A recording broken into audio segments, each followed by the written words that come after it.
Hi, it's your local skate park shaman, and today we're going to learn how to old school kickflip. What is an old school kickflip? Now, to set up for an old school kickflip, I like to put my feet around this location of the board, just a little bit below the bolts of my nose. Now, what I like to do is angle my left foot a bit and use the arch of my right foot to grip the board down under. Now, the most common mistake I see first-timers make is either not angling this foot or just not using the arch of their foot to kind of grip the board down under. So as a result, they'll end up jumping and then the board kind of just stays put where it is. Now, the main function of angling your left foot is to put pressure on the board and helps to facilitate the flick. And obviously, using the arch of your other foot to kind of grip the board down under, that's what's going to initiate the flick. So chances are you're going to learn to do this trick with shoes first, and the way it's going to look is you're going to angle this foot like this, so it's just going to be hanging off the corner.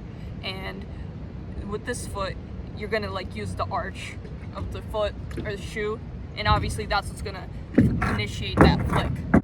So now that you're set up for the old school kickflip, what you're going to want to do is bend your knees and triangulate your balance.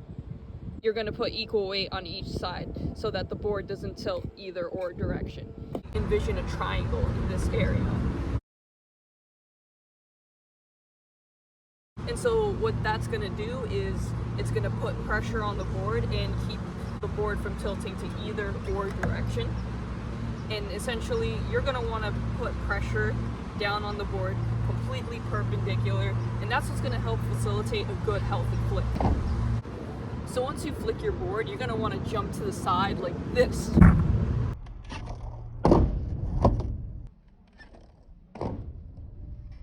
So because the physics of this trick forces the landing vector to go to the side, as opposed to a classical street skater's kickflip, which has a similar landing vector as an ollie, it's just going to take you forward because of the pop and flick motion. Because of the landing trajectory of the old school kickflip, we're going to jump along with where the board is going.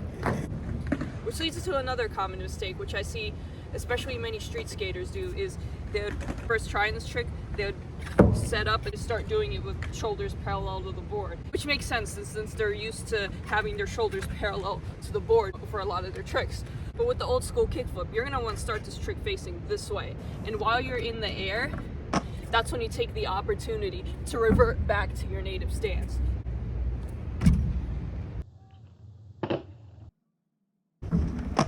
Now for an old school kickflip, it's best to learn it stationary first, and then to learn to do it while rolling. That helps when getting used to the balance of this position, and especially when you're going to learn to do this trick while rolling, is basically to imagine yourself and just become a human spring.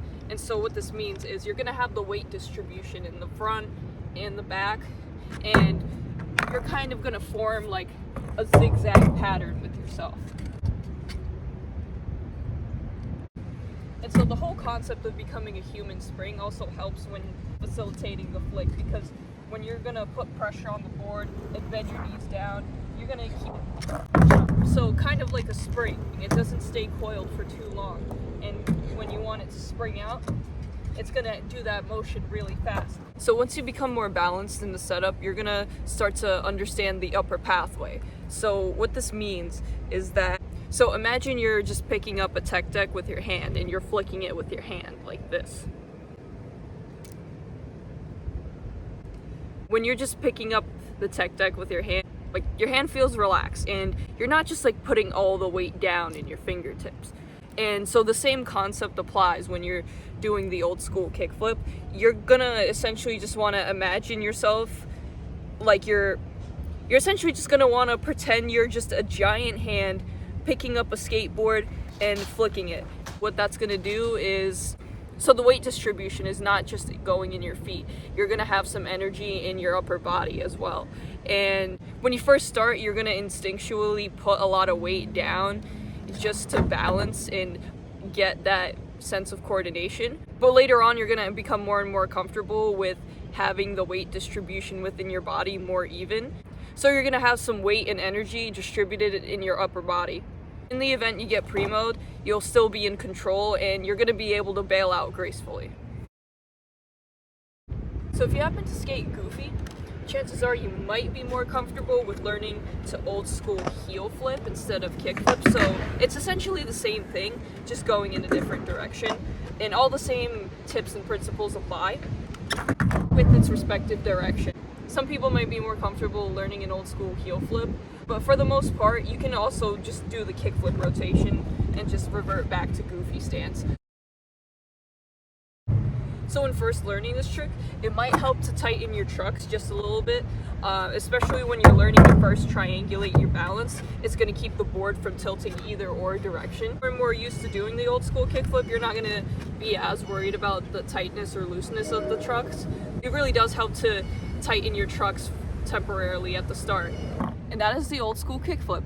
So whether you want to feel the ultimate freedom or just aggravate a couple of street skaters in a game of skate, this is the trick.